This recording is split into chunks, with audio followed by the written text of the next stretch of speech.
Hello and welcome to the Vacay Podcast. I'm Ryan Alford, your co-host.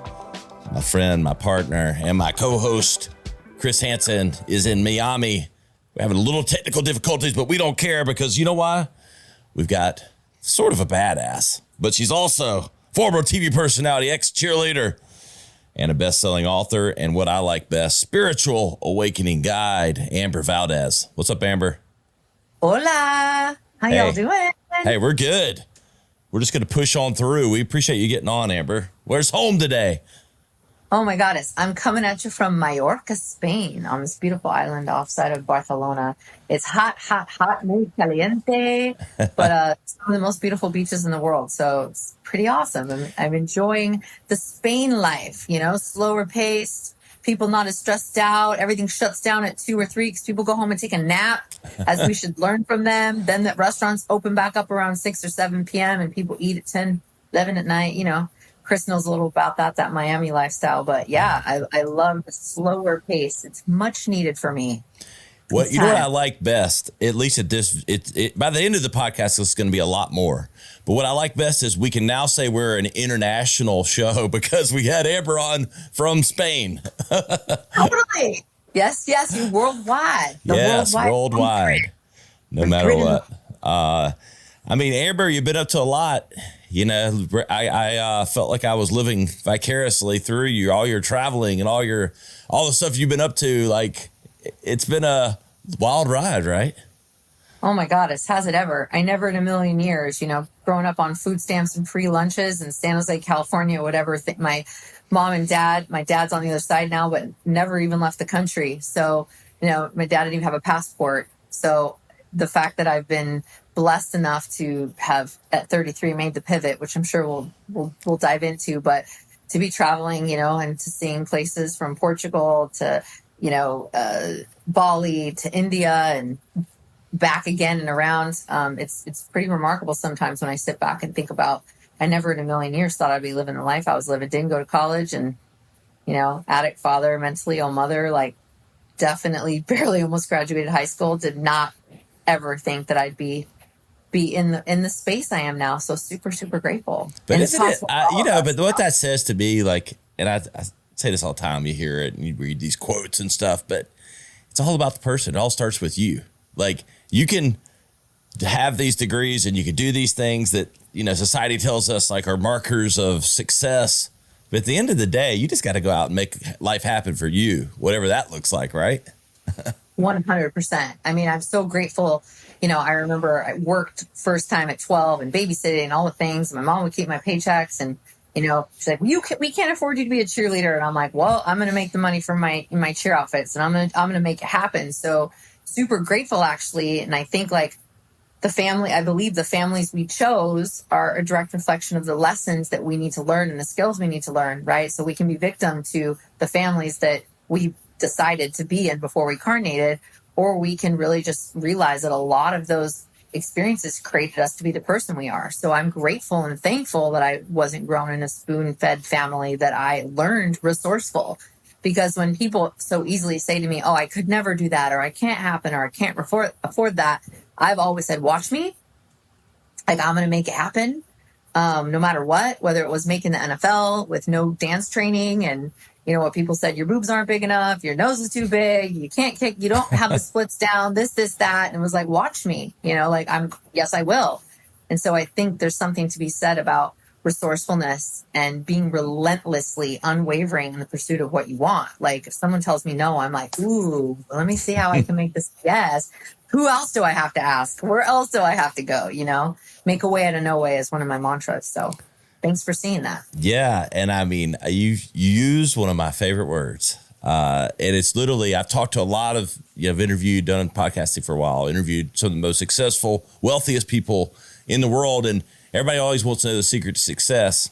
And the number one repetitive trait that they bring up and that I've always believed in is resourcefulness. Like that alone, like it's just amazing.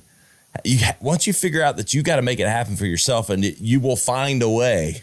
I don't know. I don't know if you could train it or teach it. It seems to be innate on some level. Oh my God, I'm so glad you brought this up. This is something that's so alive in my heart this week, is just like really trying to find even more compassion for people and their excuses, and how there's 24 hours in a day, and you have people who are, like you probably interviewed, extremely successful. And then you have people the same amount of day and they're victims to their excuses and their circumstances. And a phrase I'll often say to people when they're like on the fence about investing in a program I lead or in my coaching or retreat or what have you is like, if your life depended on it, could you figure it out? And I was actually on a call with someone yesterday and in a corporate job, miserable, I won't go down that path, but I said, what would happen if your AC went out tomorrow? Right. And you guys live in hot places. Yeah. She's like, oh, well, I would get a loan. Like, it's a necessity. And it's like, exactly. You would come up with the 15, 20K that you needed to buy the air conditioning. But why can't we just be as committed to our own growth, our own spiritual growth, our own transformation as we would to, it's a necessity that I am not melting in my house. And so there's always a way. If your child's life depended on it, if the love of your life's life depended on it, you would create a way to come up with that money. And that's the distinction between the people who are successful in their life and ones that just hope, wish, and want their entire life and complain and are a victim to their circumstances instead of a master of them. I truly believe that. I often say need inspires innovation. Want doesn't always. Ooh. It's like, it does though. Like, it drives you because you need it. So you get resourceful, get creative, you get these things. And I think that's where a lot of innovative stuff comes from. And, but if you just want something, if you aren't truly uncomfortable, then the average tend to just leave it alone, So it takes. Love our comfort. I mean, especially us in the Western world, we love our comfort. And I blame Amazon Prime and I blame Uber and Uber Eats, where it's like instant gratification. We need it yesterday, right? Audiobooks, all this like beautiful technology, but it really makes us lazy as a society. And it makes like comfort being like has to be the most important thing, right? It's like we always want more comfortable. Now we want our seat to like massage us and like blow air in our back. I was like test driving some BMWs like last year when my car got totaled. And I remember like getting in the car, I was like, what is happening? They're like, oh, well, this is because it's hot in Texas and you need to blow your air because you don't want to sweat and you don't want to wrinkle I'm like, okay, this is crazy. Like, I do not need air blowing seats on my back. Like, I'm cool with just basic AC. But it's like, we have these like things we're trying to constantly be more comfortable, but like, why? Like, we're on this planet of contrast, So I think, I see people walking everywhere here, right? Like when I lived in LA, I'm here in Spain, everyone's walking. They're carrying their groceries, doing all the things. Like, it's just normal. And like not having AC here is normal. And people don't complain about it because it's just the way it is. Yeah. So I feel like there's so many beautiful things that can keep us stuck. But if we're striving in the space of always looking for comfort, it's interesting because I think even comfort sometimes is even an illusion, especially with people who bitch, moan, and complain about their matrix shitty jobs, but yet they don't do anything about it. Yeah. So it's like they're getting on the crazy train to Nowhereville every day, going to that job they hate and despise, but they're like completely ignoring their like inner knowing telling them it's time to go, and they just get on this hamster wheel to Nowhereville and they're complaining about the job they hate, but they're still going to it. And it's like at any point you can like get off the hamster wheel, but it's so hard for so many of us because we're actually really comfortable being uncomfortable. We're actually really comfortable with suffering and struggle. And I think like there's that too, right? Where, with your background, I know we just jumped into it. That we're just on the spirit wave here. We're like going right in. But I do want to like set the table for everybody, Amber. You talked about some of your background. I mean, did you always have this spiritual side? Like, was it just, you've unearthed it even more? I mean, I want to, let's tell everybody a little bit more about your journey into this, role you're in now and where all that originated. Thank you so much for asking that. I don't think anybody's ever really asked me that before. Growing up as a little girl, my dad would always talk to me about like energy and like white light and things like this. And so I think I got my first crystals actually over there that my dad gave me. I don't have a lot of things from my dad. He's on the other side now. But one of the things I do have is this crystal he gave me when I was 11, and it's just a quartz. And I always felt energies, and we talked about angels and like white light and stuff like that. My dad was big into conspiracy theories. He used to listen to like this alien radio shows, and like, so I was learning about all this stuff that like is now coming out with the chips and the this and the that and the mark of the beast and all these things. So like when all this stuff was coming out, I'm like, yeah, I've been hearing it since I was 11 years old. Like, this is nothing new, right? The spiritual warfare, the light and the dark and all the things. And so I think I got that from my dad. I think as a little girl, I definitely could feel spirits. I don't remember ever actually seeing ghosts or seeing spirits, but I will walk into a room, and if there's something in there, my whole body just like freaks out. So I'm definitely very intuitive in that space. I used to be very scared of it. I also grew up in the Catholic Church and the Christian Church. And so there was all this like demons and devils, and there was like all this like projection about those. And so I kind of gave my power away. So I remember when I was in Seattle and I was cheering in the NFL, and I was doing a internship at the Fox affiliate there, and they had us go to this haunted hospital, this haunted children's hospital.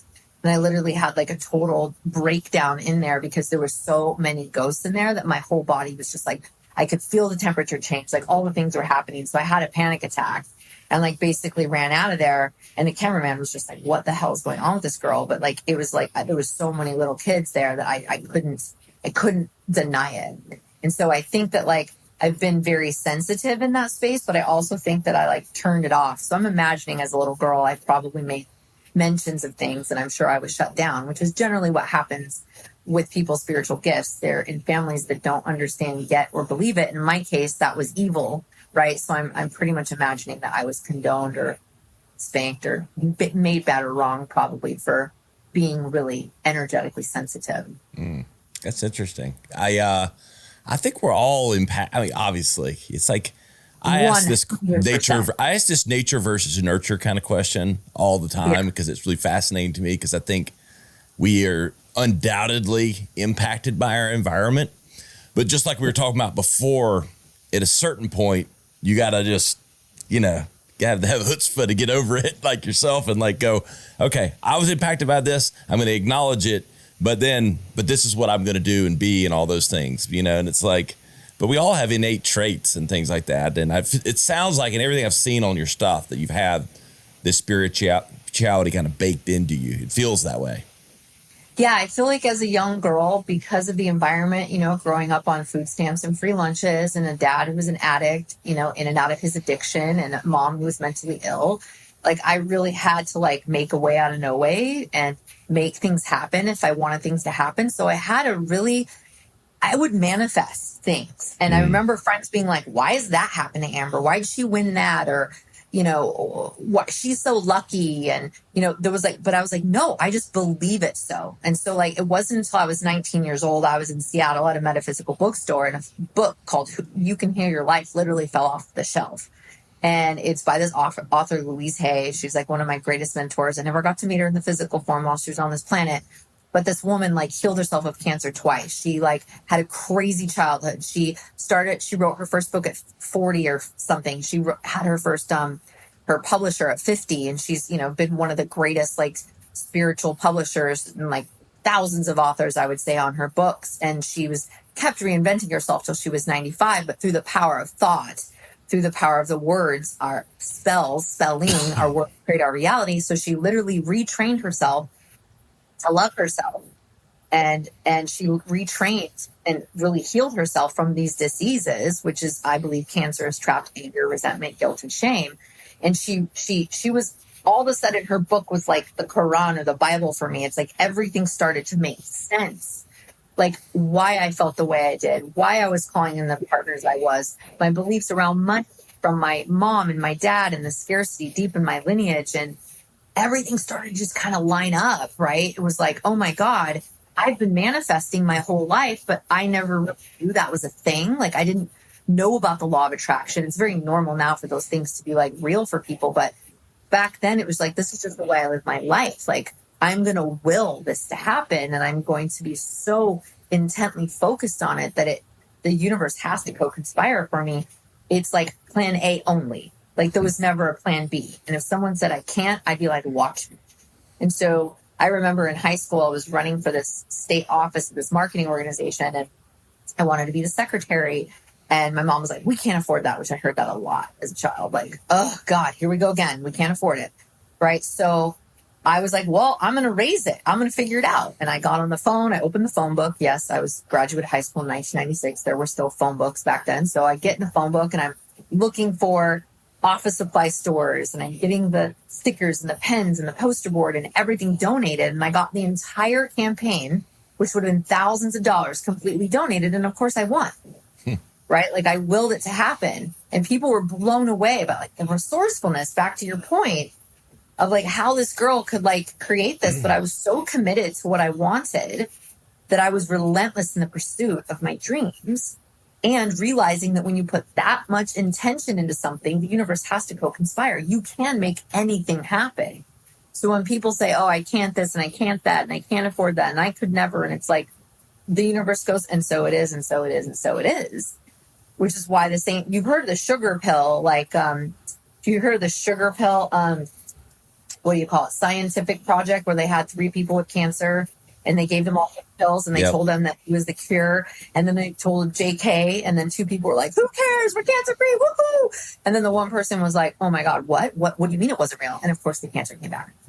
Right. So it's like the power of thought is the most powerful thing in the world, and it moves worlds. Like we can truly create and manifest anything we want. So I think like I never knew that was spirituality. I just kind of like had this baseline of like, this is how life is, and being very connected to nature and very connected to the water and being very connected to the trees and being super sensitive to things, and growing up in an environment with a narcissistic mother that was just like, stop crying. What are you crying about? There wasn't a lot of space for anybody to be like holding my emotion, but I still didn't like let that like completely take my light away.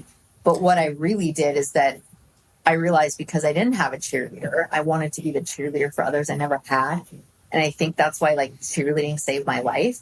Like I think that if I didn't have cheerleading in high school, where I got to focus on the team and focus on the athletes and focus on bringing joy, I think I would have probably ended up dead, knocked up early, or like addicted to drugs, because there was so much abuse going on in my life that I remember crying on the football field, like watching the team and then like turning around and then just like putting on this fake smile, right? Like pretending everything's okay when it was like horribly abusive at home. And people just assumed because I was a cheerleader and I was happy that I was, but it was like child protective services were in and out of my house. Like it was gnarly. But no one knew that, right? So I wore this mask.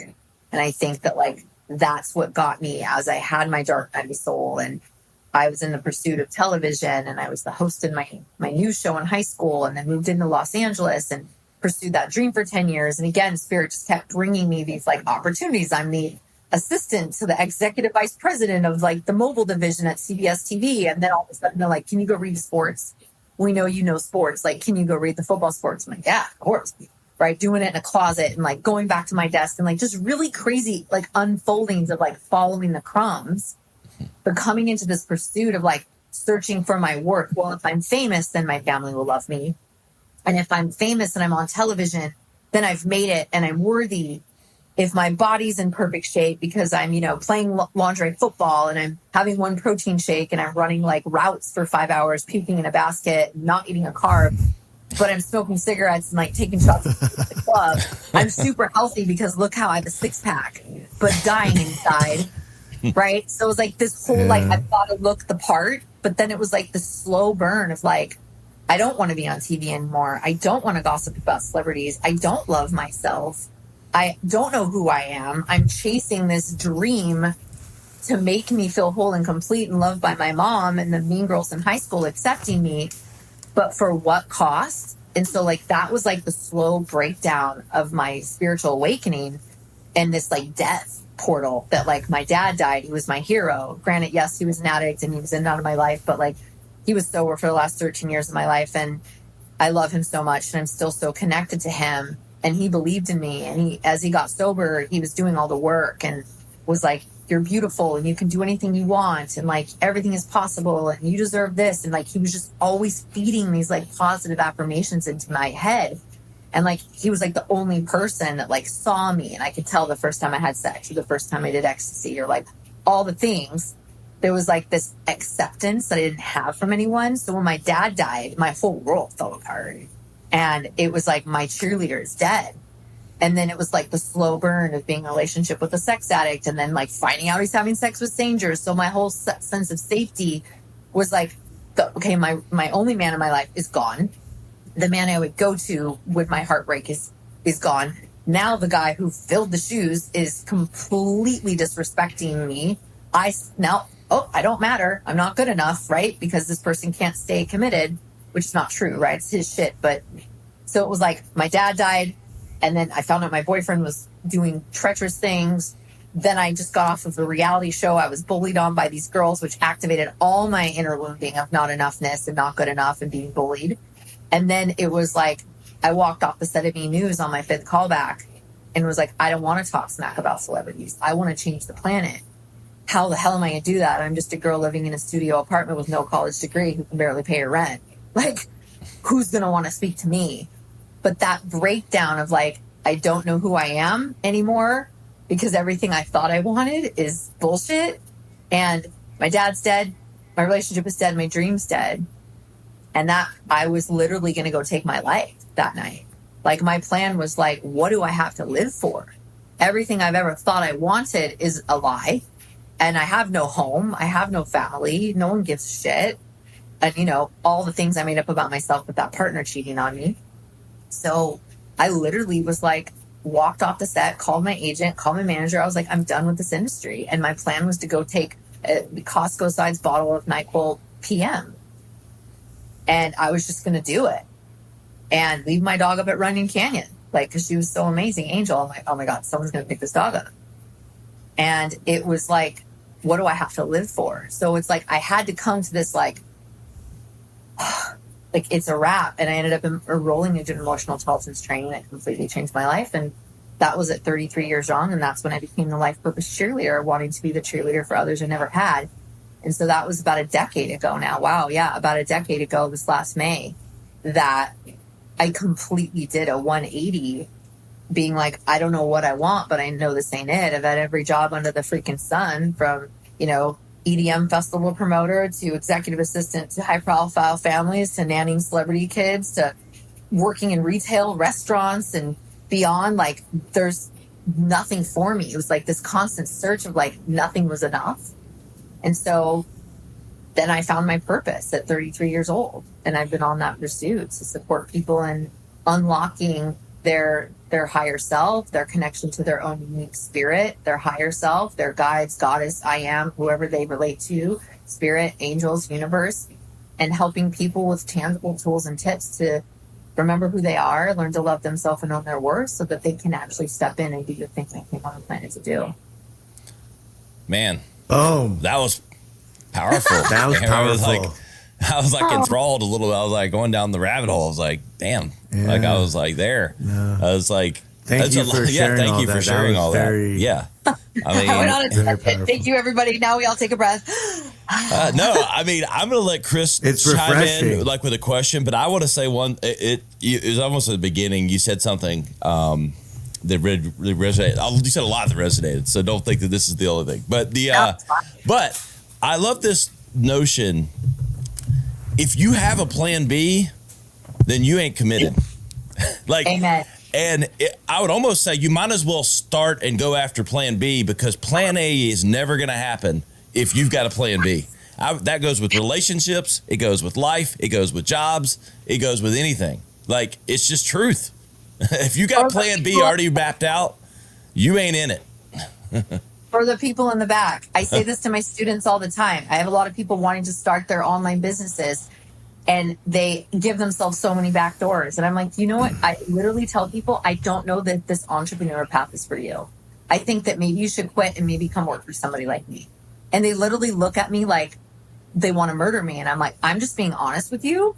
If you're going to give up at this, if your biggest breakdown is like, I'm too scared to post on social media because Sally from high school, like, if that's stopping you, or I don't have enough money in my bank account is stopping you from investing in your podcast mic or whatever the heck it is, like, this is going to be a long, painful road. Yes. And I blame, the society we're in, Uber Eats and Amazon Prime. It's like instant gratification. Like people want it yesterday, they want it now, and they want it to be easy. And it's really screwing people up because what happened to hard work? What happened to commitment? Like your podcast wasn't built overnight. Like you're studying, you're researching, you're showing up, you're doing the things. Like people only see like the end result. They don't actually see me in the fetal position crying up at the sky last year when like my coach's boyfriend / husband we found out was a con artist and stole 70 grand from me in a fake real estate deal, and partners coming in and totally blowing $500,000 and doing all this stuff with my business. Like nobody sees that. They just think, oh, look at them, they've got that million downloads on their podcast, and it must be easy, and why can't I get my first guest? And like you guys, like hard work, commitment. If you're going to give yourself a plan B, like you're not cut out, and it's okay. Like look at any actor or any professional athlete or any like billionaire. Like they weren't like giving up the first no, or like the first, like it's not made for everyone. Like being your own business and being a leader out front and being an entrepreneur, it's not for everybody. Like some people are better just working for people, and they're leading from behind is leading from the sides. It's all equally as important. But I'm really glad you said that. Like if you have a plan B, just go to plan B, because you will always have a way to fail. And I think for me, like when I started my business, like I said, I walked off. I was like, I burned everything in the sky and was like, okay, great. Can't pay my rent. I went from making all this money to none. I don't know what I'm going to do. I'm shopping at the dollar store for groceries. Like talk about like tail between your legs. Like, wow, I was just on television. Now I have no money. Like what is even happening? And literally had to like eat crow and like ask my mom to pay my rent, who I wasn't speaking to. And like literally be like, I have to go all in. And like, I have no choice. It's like check out or go all in.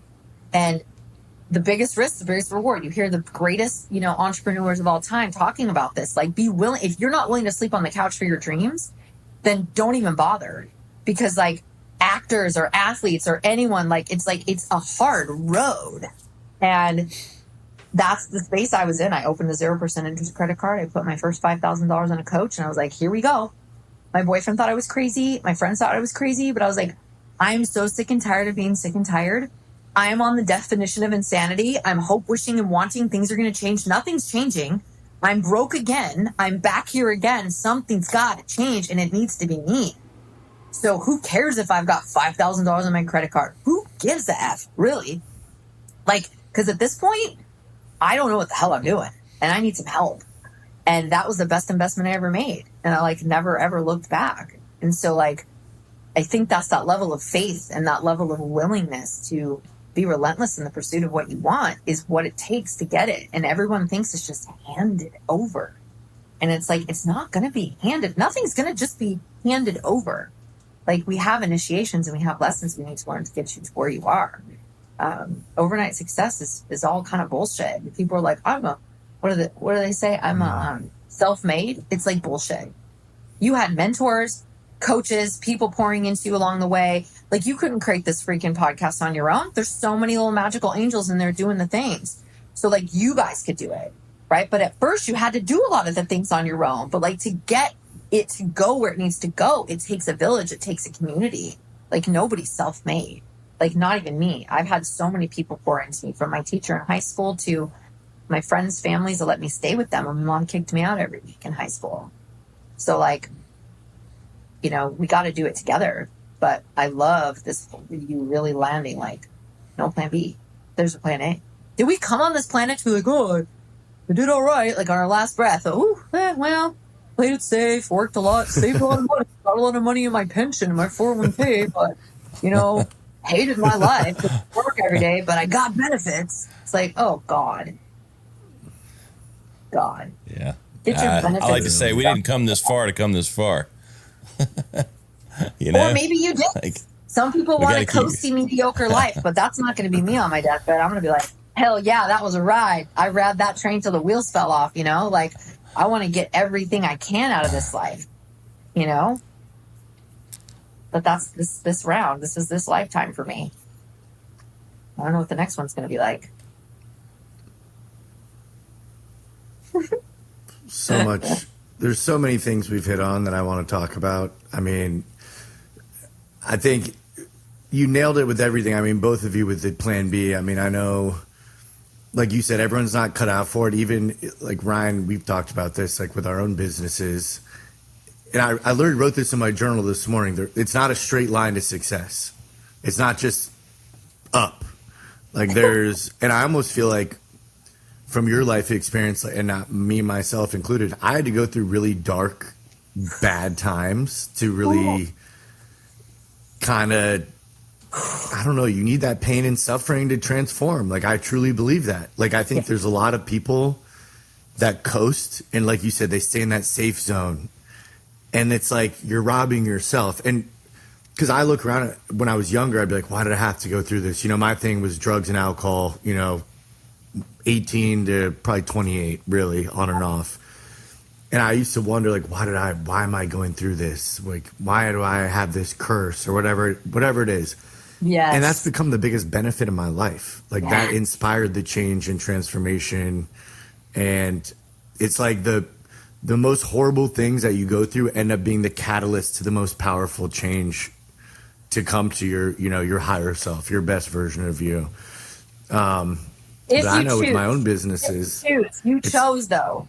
And right. If you choose, right. Yes. There's people who are sitting in the gutter right now, completely victims to their addiction, super committed to being right, or blaming their dad or their mother or whoever raped them, robbed them, pillaged them, justifying their victim conversation, right? And you chose right fucking into that pain. And from 18 to 20, oh my God, I mean, that's the easiest way to like numb it out. You know that. But at some point you came to your come to Jesus moment, like, enough is enough. I'm sick and tired of being sick and tired, and I'm actually going to do something about it. But it wasn't through you can't go around it. The fire, one of my mentors, she's a Lakota woman, she says, true medicine women and men have to walk right through the fire this lifetime. They can't walk around it. And there's nothing comfortable about walking through that fire. And the only way through is through. But like, that's what you did, and hats off to you. And you got to unfold and unravel the reason you used in the first place and go back in, reparent, relove yourself. Right. Turn that pain into your purpose so that you can pay it forward. And that's what I say a lot about the light worker journey, is that light workers in training are victims. Well, I don't say that. Matt Kahn says that in his book, Everything's Happening for You. But victims are light workers in training, and light workers are earth angels in physical form. And what that means is people like us that go through this pain, lean in, finally find out the gold in the lesson. So then it transforms in that we become our own healer, and it heals us. And then we can take it and pay it forward to those who are going through that if we choose. And that's when you really step into your light workership. Whether you're in corporate America, the medical field, or on a podcast, right? It's like, it's that pain into that purpose transformation. Everything is on purpose. And that's why we can sit back and go, thank God we had the childhood we had, the pain we had, because now we learned our lesson. We won't come back another lifetime and do that again. Yeah. Yeah, 100%. Amber, I want to hear, Chris knows these things more than I do. Like, he's probably gotten closer on the spiritual side, but I want for our audience and like to hear some of the nuts and bolts of like your foundational beliefs and what you do and what spirituality is for you and how you mentor people. Talk a little bit about that. And maybe how it's evolved since you started on the journey. Oh yeah. Wow. Totally. So when I first started out the journey, first of all, I was a chicken with my head cut off. As I think I mentioned, I was searching for self-worth in all the wrong places, whether it was the way I looked, how much I exercised 5 hours a day, to being a socialite, rubbing with celebrities, interviewing celebrities. I was honest, never stopping. Like, my entire day was full. I was going from place to place, party to party, because if you slow down long enough, you actually have to look in the mirror. Right. And so people become workaholics. They become addicted to things so that they don't have to look. So when I finally stopped and looked, I was able to realize, like, oh, meditation. You hear it. Oh, I used to be like, I don't have time to meditate. Like my mom. Right. I learned a Gabby Bernstein quote was, if you don't have time to meditate, do you have time to feel like shit? And I remember being like, interesting. Right. The people like, I'm too stressed out to meditate. I don't have time. That's also an intimacy conversation. The busiest people are the ones that don't actually want you to see them. They're too busy to get close, to get attached, right? So it started out with this pursuit of like, I need to meditate because I need to get more information from God, universe, source, and spirit. So as I mentioned, I grew up Catholic. Then I had to make my first confession. I had a total breakdown. I got hit. My parents were called. I was a disgrace to my grandmother and my mother, you know, rest in peace, grandma. But like, I literally was like the bad sheep of the family. And I was like, didn't want to go in the scary box. Like I was scared Jesus was going to be mad at me for stealing the bubble gum to the Barbie stickers. And my mom would buy me for these little sticker books, right? So I remember being scared of God. And then my dad became a new born again Christian after he got out of his NA and all the things. And so we went to Christian church, and then Christian said, oh, you don't have to tell anybody in a scary box. You can just tell God yourself in your heart or outside. I was like, this is amazing, right? So then that started to unfold. And then in high school, I started to see, I had a friend that was gay, and then my friend wasn't allowed to come to church with me. And I thought, well, that's weird, because isn't the Jesus I know, doesn't he love everybody? I don't understand, right? So like, I started to see these like breaks in the like matrix. You know how kids sometimes call shit out and they're like, because I'm your parent. It's like, no. Like I started to see this like leaky energy, right? And I was like, this doesn't feel right. And why is everyone? And then I was like, well, what about the people in Africa who live in a village that don't have television? And are they going to hell? Yeah. And then I was like, but that doesn't make any sense. So like, there was all these things that started to not make sense as I was in high school. So I was like, yeah, And so I was like really called to like Buddha, right? And I remember buying at Urban Outfitters this Buddha pedal. My mom kept taking it and hiding it in the closet because I was go to hell. I was like, yeah, but I there's something about India. There's something about Buddha. Like, I don't know. Like, so then it was like the seeking. And at 19, I'm living on my own. I'm in Seattle. I end up in this like Indian bookstore, and I'm finding incense. I'm finding these books, and I'm like, oh my God, I'm home, right? I'm like buying these scarves. I'm just like, oh my God, this feels. I followed the feeling. This makes me feel good. I feel light. I feel calm. This can't be the devil.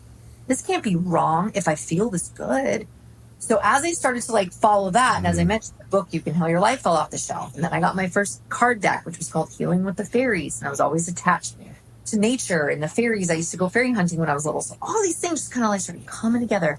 Started to realize the words that I speak manifest in my reality. Oh my God, I was manifesting. Oh my God, I was law of attractioning. Oh my God, this is okay. Oh, this is why I was able to, you know, get in NFL cheerleading, and I was able to like do all these things that like people didn't understand. Oh my God, it's all coming together. So like my 20s was this like exploration of like following what lit me up, from yoga and then Kundalini yoga, which I was in a really dark place. And then we're singing mantras and we're doing breath, and I'm like feeling really euphoric, and I'm like connecting with light, and I'm calm, and I'm like feeling better in my body, because I felt so alone and so abandoned, and there's like this ache in my body that I couldn't get rid of. And so that was like kind of how my spiritual journey started to happen. And I was listening to Abraham Hicks, and I was listening to audiobooks, and I was like just following the breadcrumbs. And nobody was really on YouTube back then. It was like Abraham Hicks and Louise Hay, and that was pretty much it. And Eckhart Tolle was like starting to come out or whatever. So like that was like the beginning of the journey. And then I just started to like go down deep into like the transformational work, the self-development work, and learning the power of like forgiveness and the power of like releasing energy out of your body, somatic, like doing these processes, mom and dad, and like letting the sacred rage kind of come out. And then realizing, to your point earlier about like transforming these dark times in our lives, I was always like, it's my mom, it's my dad's fault, right? Being mad at my dad for dying, being mad at my dad for not getting us out of that toxic environment with my mom, being mad at my mom for being so abusive. Like I was still a victim to like my childhood. And as soon as I was able to like make peace with my mom and no longer need her to be this mother that she's never going to be, and just accepted her for her 4-year-old self, knowing she was just doing the best she could with the tools she had, and that the way she treated me was my medicine to get me to where I am, I stopped expecting anything from my mom. So like the anger in my heart started to kind of like dissipate. And it was a process, obviously. But for the last 10 years, I still got mom shit. All right. I got mom shit. I told my mom I was engaged. She said some nasty shit. I was like, yep. And here we are again. right? But it doesn't sting as much as it did because I don't no longer need her acceptance. And my whole life was based upon who will tell me I'm worthy, who tells me I'm good enough, right? Whether it's searching in money or success or the high profile job or the 401k or the boat or the freaking motorcycle or whatever it is to make us feel good enough and worthy. And so through that space of going through that deep self-development work, learning to love myself, learning to own my worth, to learn that I am significant, that I have something to say, I became the life purpose cheerleader, and I started teaching people meditation. I started teaching people manifestation. I started teaching people about morning ritual practices and creating space to connect with spirit. And for me, for so long, I pray, but I wouldn't actually sit down long enough to shut up and actually listen. And like prayer is like a two-way conversation, but meditation, if prayer is you talking to God, meditation is God talking to you, which the late Dr. Wayne Dyer quoted, which is one of my favorite quotes of all time. And so I started to realize there was like a breakdown in the connection to the divine. And so I started to just like double down on my practices, slowing down, journaling, meditating, pulling cards, being in nature, and just like trusting these synchronicities that just were guiding me to the next thing, and starting to believe everything happens for a reason. The breakdowns, the breakthroughs, like the most heartbreak, the most sadness on the other side of that would be like major blessings and a pivot in my life. The GPS was rerouting. And before I used to be like, I have a curse. Why is this happening to me? Why did my mom do this? Why did my boyfriend do this? And then it was like, okay, cool. Thank you for the detour, universe, putting me on the path. So I started to change my relationship with what was going on in my environment. And as I learned to love myself, I was starting to attract different friends and different opportunities and more money. And so like all of these things started to unfold, but I was the center of my universe. I was the common denominator. And so from that space, I started doing 4-week courses, then 5-week courses, and 6-week courses, and 6-month programs, and doing these online programs where I was showing up live, bringing people, having them take my training, and doing retreats all over the world. And that was teaching people these basic fundamental tools that I myself use to pivot out of the matrix, out of my soul-sucking 9-to-5 rat race of get a good job with benefits so that you're worthy and your 401k, and then stay there until you're, too old to travel, and then die with the money in your account and be scared of saving for an apocalypse. And like these old paradigm belief systems that were like imprinted. And up until I think in 2020, when my mom's like, when are you going to go back to school? And I was like, Mom, I made $500K this month. I'm never going back to school. And she was like, wait, what? And I was like, Mom, I am making more money than all of my friends who are all in debt from college. I am not ever going back to college, Mom. It's a business and I don't need a piece of paper. And like, she was just like, I thought I had 17 eyes. So like my family still doesn't know what I do. They still don't get it. They think I'm batshit crazy and they think I'm going to hell. And it's okay. It's totally cool because I don't need their acceptance anymore. So what I do is I help people. They come out to me or I come out to them. We do these deep immersions, either virtually or they come to retreats. I've got one coming up in Morocco. I'll have some in Europe coming up. I help people during their transitions. Like I just helped a friend like bury her ashes at her mom's or of her mom's at her home. I do ceremonies for people as they are going from maiden to mother and having their first child. I help people through transition of, breaking up in really shitty partnerships and divorces and reinventing who they are, or somebody wants to write a book or launch a program or pivot out of their shitty corporate job. And it's like, I don't know what I want, but I know it's not it. I support them in the unfolding of that journey through giving them support with practicing spiritual tools and practices that can help them get more in line with their truth. And along the way, release these imprintings from mom, dad, the heartbreak from high school, the teacher that told you were an idiot when you were 8, like really just starting to like rewire these beliefs, these imprintings, these lies that you were told and create a complete identity around. And so it's kind of like this chance at rebirth, right? So people come to me in those major transitions. So that's a little bit about what I do. And it's changed over time as anything does in business, as you guys know. But I'm in a space right now where like the world's waking up at a rapid pace and people are losing their shit and the waves are coming. It's destruction. Like people, like it's hitting it hard. And like 2022 for me was like, bam, bam, bam. Like 2020, it was like, I couldn't come up. It was like the waves and the sets. And I was like, I don't think I can make it through another betrayal, another breakdown, another, like, I can't.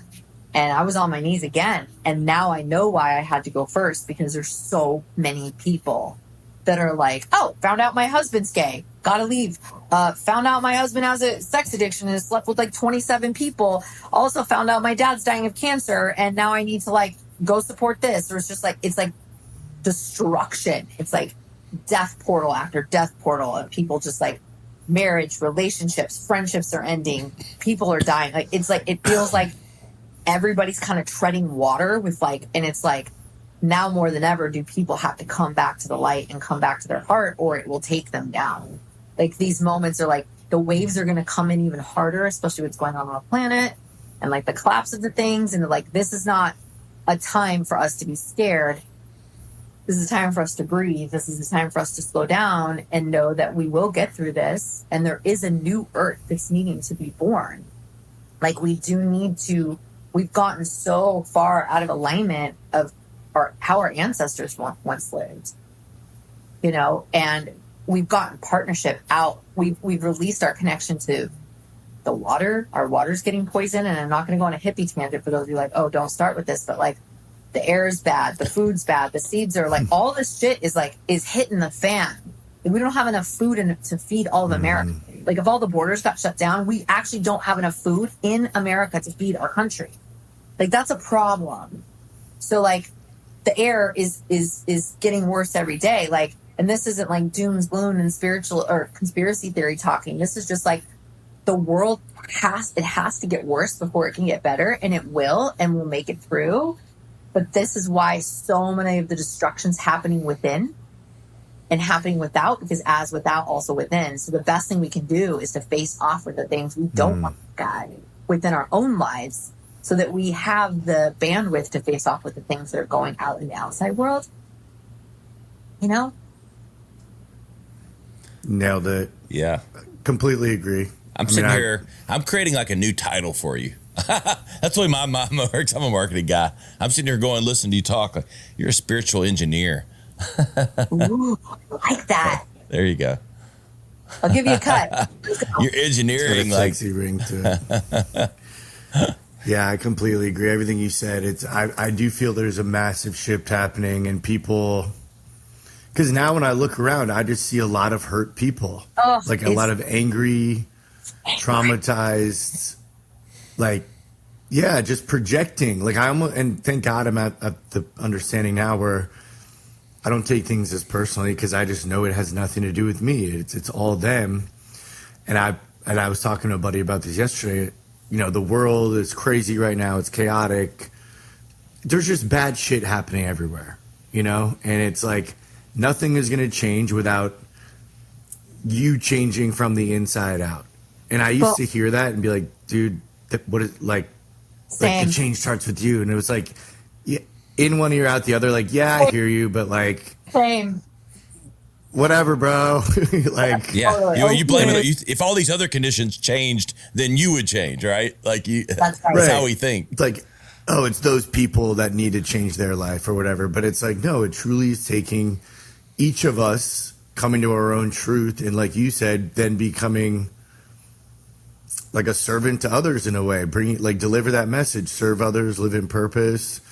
I mean, that's a big part of vacay, is really like, wow, it's my fight against big pharma, honestly, is like, hey, there's natural remedies out there that, you know, heavens, yes. It's like, it's going to take a lot of us but that's where I think, like, even connecting with you, it's like our backgrounds couldn't be any more different, right? Like, I obviously was never a cheerleader, you know. What? Not literally. That's what's beautiful, is meeting all these people, all different walks of life, but everyone is now trying to have a positive impact and spread that message. And like you said, people need it, and they're realizing they need it, and people are open to it now, because it's like, we've done the consumerism. We've lived the programming that society told us would make us happy. Get the job, get the house, get the wife, get the dog, get the kids. And I look around, and I see a lot of people that checked all the boxes, but I know they're not in their truth, and they're not happy. It's like the Black Friday at Costco, the 80-inch TV, like it's great for 2 weeks. And then it's like, you know, I learned that from my friend. I'm sitting next to a person that. I learned from my friend that was a billionaire that crossed over, you know. I mean, he had a $15 million Picasso in his office that I sat in front of taking my calls, and he was flying Gulfstream 650s everywhere, and he died of a broken heart. It's like he burned himself into the ground for what? And I was like, when's it ever going to be enough, Lou? And he's like, probably never. Like, he was just on this constant seeking of like self-worth and like accolades and acknowledgement. I mean, we drink $30,000 bottles of wine. I stayed in $50,000 a night penthouse in Europe. It's like, I got to see the contrast of like, I grew up on food stamps and free lunches, you guys, and now I'm on a Gulfstream 650 that like Beyonce and everybody's renting from him. And like, he built Sam's Clubs and Costco's. I mean, the guy had more money than, and he was still just wanting to be loved, right? At the end of the day, like what searching for was like self-worth and love. Like, that's what it all comes down to. And it's like, I love that you're like really putting this in such beautiful, tangible advice. It's like we're riding these waves of like, well, we bought the bullshit. Oh, we saw how the 1950s like stay-at-home wife thing worked out, and how, and not going sweeping all the problems under the rug and getting a good job with benefits and like all that stuff. Like, we've seen all those people slowly dying with 17 billion cases of medicine on the counter, my aunt and uncle, like, and watching the news. Like, we've seen this like wave, right? And now it's like we're coming to like, okay, we know that shit's not going to make us happy. So now what? We open up the hood. We face off with the trauma. Yes, we face off with the shit our dad said to us when we were 5, that we were pieces of shit. Yes, it matters. We're little sponges and little freaking computers getting programmed by everyone and everything. So we've got to do a reboot. We've got to do a system reboot, just like we're reboot our iPhone and do an upgrade. Like, we have to do an upgrade, because the universe is reflecting what's going on in the collective. And if we want to create heaven on earth, and we want to create this like rah 5D, like Matt Kahn says, you can board first class first, but not everybody. Until everyone's on the plane, it ain't taking off. And so it is about every single person doing their part to do their own healing so we can ascend. A lot of people are going to refuse, and they're going to die. They're going to fall off the planet. And that's fine. It's not their lifetime to do that. But those of us that are listening to this podcast, and those of us that are in the exploratory of like, hold on a second, something feels off. Let me choose my life actually by choice instead of my life choosing me. Like, what am I doing every day? Is this making me happy, or is this what I thought my dad needed to do, or my mom wanted to do, or my wife wants me to do? Like really starting to like look at our own life, as you said, so within, so without, be the change you want to see. And our outside world is getting so loud that it's mirroring back to us what's going on in here. And the never-ending story is my favorite analogy, which I came up with last year. For those of you that might be too young, watch it. It's a cult flick, The Never-Ending Story. There's this little boy, and he basically is getting told by the princess the world is ending, and they're like, give me a name, give me a name. And he's like, I can't possibly be the one that's going to save the planet. We are all Sebastian. We are all this little boy. Everybody's waiting for Sally and someone else to fix the water, and someone else to fix the whales, and someone else to do the things. But like, we are the one that's going to save the world. We are the savior, the healer that we've been waiting for. But like, we are that little boy from the never-ending story. Everybody is that significant and that important. And if we transmute our own trauma and we transmute our own pain, our entire world will shift, our inner world and our outer world. And then the planet can shift. But that's what's going on right now. The divide is happening. It's happening in families. It's happening in friendships. It's sad. It's painful. But we have to go through this death portal, you guys, before we can lay the foundation of like, oh, this shit ain't working. We've got to figure a new way. Yeah. You know what I'm saying? I just need that dog that could fly from the never-ending story. If I could get that dog, Valcor. Let me show you a picture of my dog. He had floppy ears. He was like a huge dog. You guys gotta watch this movie. It's so good. First of all, this is my dog who's on the other side now. For those of you that are listening, this is Angel. She's on the other side, but tell me she doesn't look like Valcor. She does look like Valcor. So I was hiking in Runyon Canyon. Fangirl story. I was hiking Runyon Canyon, which is a hike in Hollywood that I was addicted to running twice a day with Angel uphill like a psychopath. And I was up there hiking, hot as hell, middle of the day, and I run into this old lady who's German, and she looks at me and she's like, "Your dog looks like Valcor." And I was like, "How did you know Valcor?" And she's like, "Well, that was my movie." I'm sorry, what? She's like, "Yeah, I produced that movie." And I was like, I like had a fangirl moment. I'm like, wait a second. What do you mean? She goes, "Yeah, I almost lost everything for that movie." And I said, "What are you talking about?" She goes, "Oh, I lost I sell my home. I had to sell this." I was like, "Wait a second. I don't understand. That's like one of the biggest movies of the 1980s. And she was like, "No."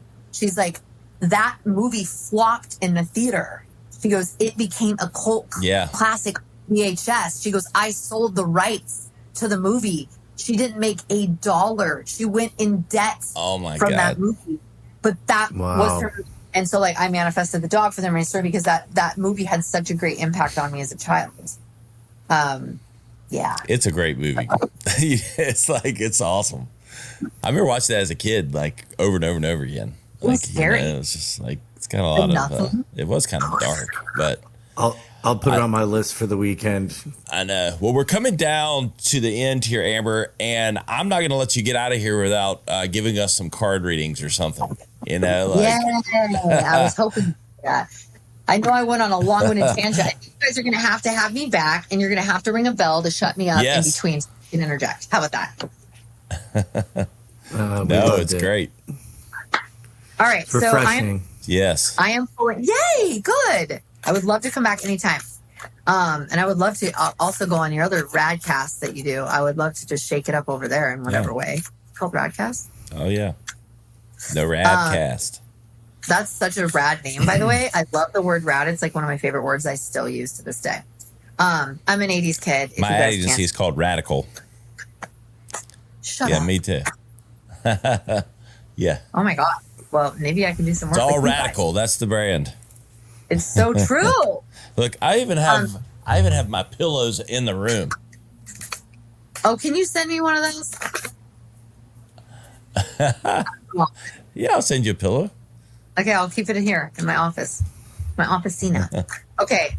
So we're gonna send you a little Cameron will be sending you out a little love kit anyway for coming on the show. Yay! So we'll put you some goodies. I'm stoked. Okay, so we're pulling from Rebecca Campbell, who I'm having a little fangirl moment. She's a very famous author on Hay House. Mazel tov. So basically, the book that fell off the shelf when I was 19 was written by Louise Hay. Louise Hay went on to create a major publishing company, which is like a lot of the spiritual leaders in the space and the people that I look up to. And now, have like 8 friends that are authors on Hay House. My Hay House book is coming, affirming, declaring, and demanding that in this now moment. So Rebecca Campbell reached out to me on Instagram and I had like a giddy moment. And she was like, "Can I send you a gift?" And I was like, "Yeah." So I've kind of just like, people like, "You guys have similar stories. You should meet." She lives in Glastonbury. She's very magical. She's very beautiful, divine, just calm. She came out with this deck called the Healing Waters Oracle. So I literally just got it back. And the water has been a big teacher for me and my students over the last couple of years. And again, growing up as a Catholic and a Christian, being baptized, I have learned to baptize myself, rebaptize myself in who I want to be, right? Without the forms of the church and all that. So we're going to pull a card. So who wants to go first and who has a question? You can say it out loud, or you can say it in your head, and then we'll pull one card for each of you. So shout out to Rebecca Campbell. What's, for example, like, give me like a question example. Like, what type of question? Like, Well, I can actually also pull from the Animal Power deck, which is my friend Allison Charles's deck, which is an animal deck. So you can have a healing water oracle, which is an oracle reading, or you can have an animal power reading. And sometimes you can just ask, what does spirit want me to know? What does the universe want me to know? What do my guides want me to know? What would be the most supportive for me at this time? Something like that. All right. I'm going to just, since my last name starts with an A, go first. I thought that was like that works. The judicial way of, from school. I was always first. Your card already flew out of the deck. Okay, perfect. I am asking what the spirits want me to know. All right, so let it rain. Let it rain. Let it rain, baby. Let it rain. Okay, you ready? Ready? You ready? You ready? So it's got this Looks like a girl, maybe lying on her back. Looks like she's laying on the river or laying on the ocean, but like the sky's full of clouds and a beautiful rainbow. And there's like a reflection of water all over the sky. So it's a very beautiful card. So let it rain. What does let it rain want to say to us?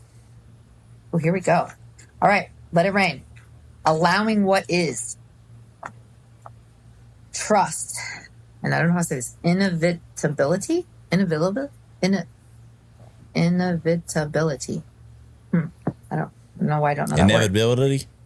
Inevitability. Like inevitability? Thank you. Like inevitable? Yeah. There you go. There's a moment just before it starts to rain when the pressure can be felt. What's building up is preparing for a big release. The clouds cannot hold their breath a moment longer, and then right on cue, they surrender the rain they've been holding on to, and a downpour finally begins. While we may have preferred to see clear skies abound, a sweet relief can be felt when the waters of the sky return to the ground. There's also a special moment that can be felt immediately after the rain stops and the sun reappears from behind the clouds.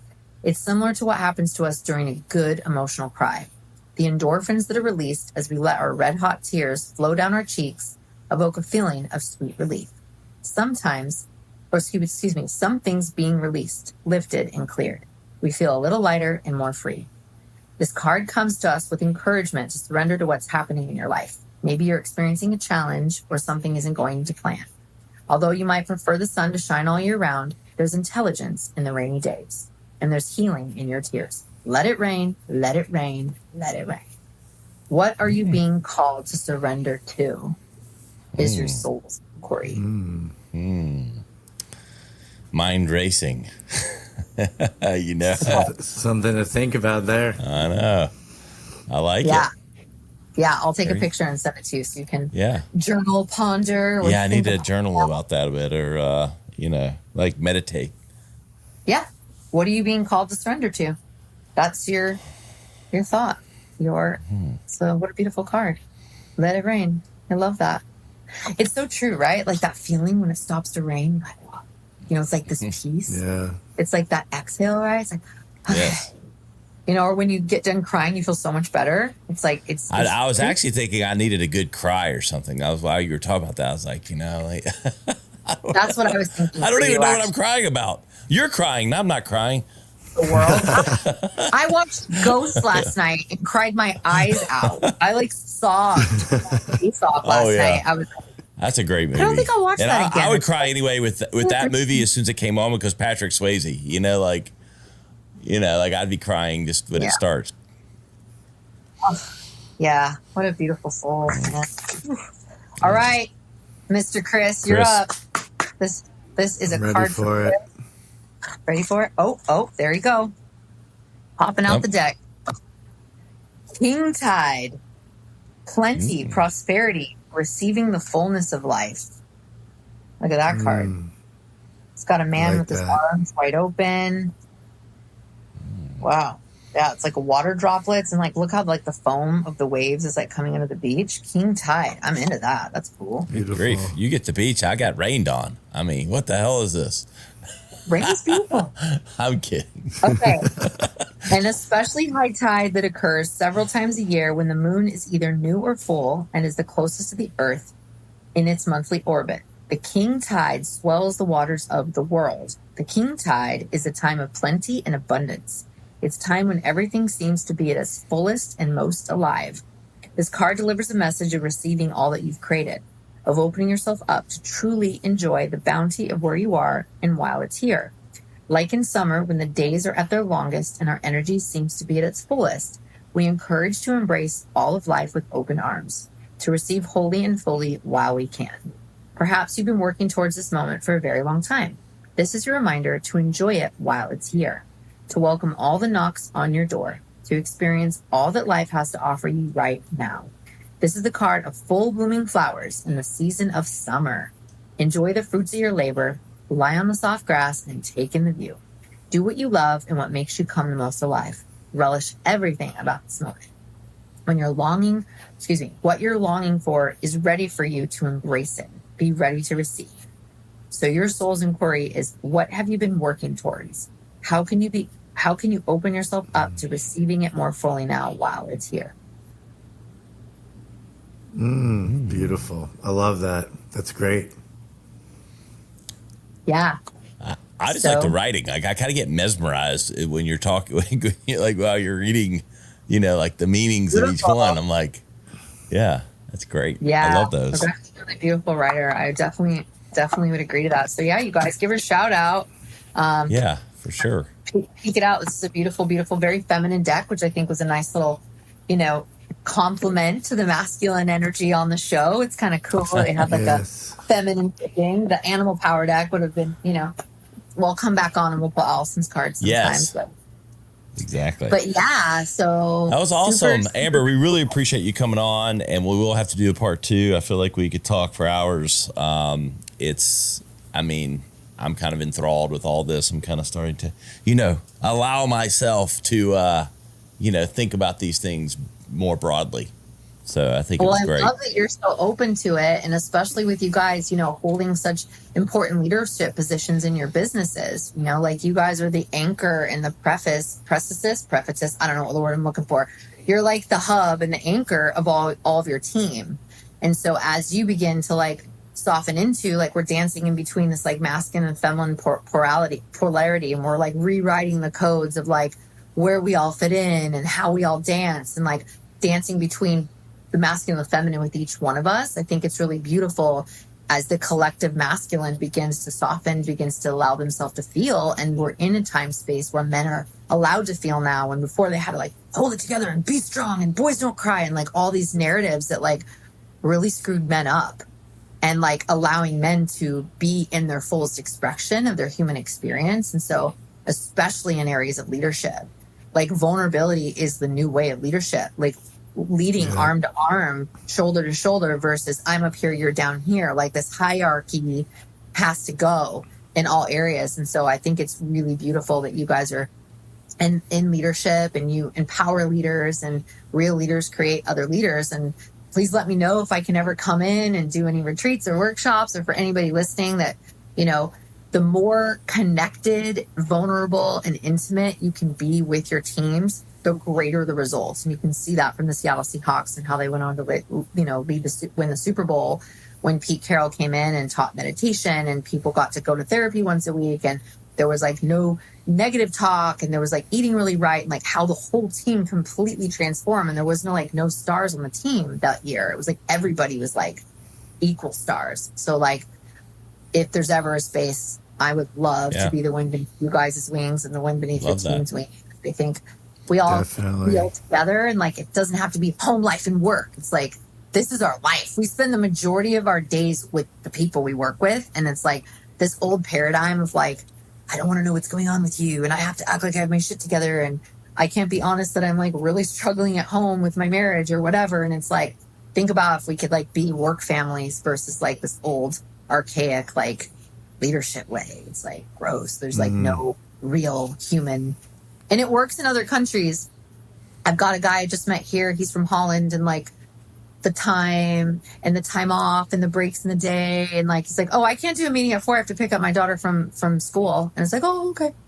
Like the presidents of the company are like literally saying they have to pick up their child from school. And it's in America, you'd be like, we need to sit you down and write you up, because if you can't do your job, like you're out. And it's like, it's so different in Europe, the way work is, and it's just interesting. So anyway, that was just something I wanted to add. I love it. Amber, where can everybody follow you and find you online?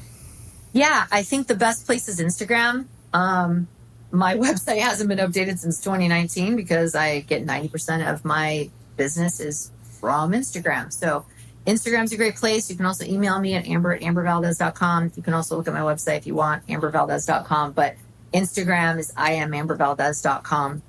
And would love to connect with anyone and support with, immersions or retreats, or helping you through your spiritual awakening, or during times of transition. Or if you know anybody that would benefit from this podcast and what came through, please share it out so we can keep spreading this beautiful light and just honoring you two. Like, you've had so much success in so many other areas, and I love that you guys are just like so committed to shining light to people that like would not probably ever have this stuff come across their radar. And it's so needed right now. it's so needed. We've got to really rewire leadership and success and business and all this stuff it's just not serving everyone and keeping everybody so bummed, and sad. So such a great message. I got goosebumps, honestly, because it's resonating so strongly, and just a great message. You're doing good things for the world. Thank you. Well, you guys Thank are you, undercover Amber. light workers. I call you guys undercover light workers because you are. Just creeping. There we go. I like that. Like I'm a secret agent for light. That's right. You are, and we need I like you. that. Yes, I like it. We need you, Ryan. We need your marketing skills on the light side, okay, my friend? Hey, I'm always That's on what the I'm light saying. side. We Yes. do. And that's why I'm getting back into the celebrity space, because I'm going to be like infiltrating Hollywood again and like starting to come in and like, if I can like activate the people that like create the content in the movies and the television shows, like everybody's going to perform because the codes of the content are going to shift. So Spirit's pivoting me back We into need the that. space. Yeah. In the corporate America that. space. So I'm coming back into corporate America and secret agent for the light. I'm using that. I love that. There you have it. Well, hey guys, really appreciate everyone listening. You know where to find us, thevacaypodcast.com. You can search for Amber Valdez. You'll find all the episode highlight clips and the full episode from today. I'm Ryan Alford for Chris Hansen and for our special guest, Amber. We'll see you next time on the Vacay Podcast.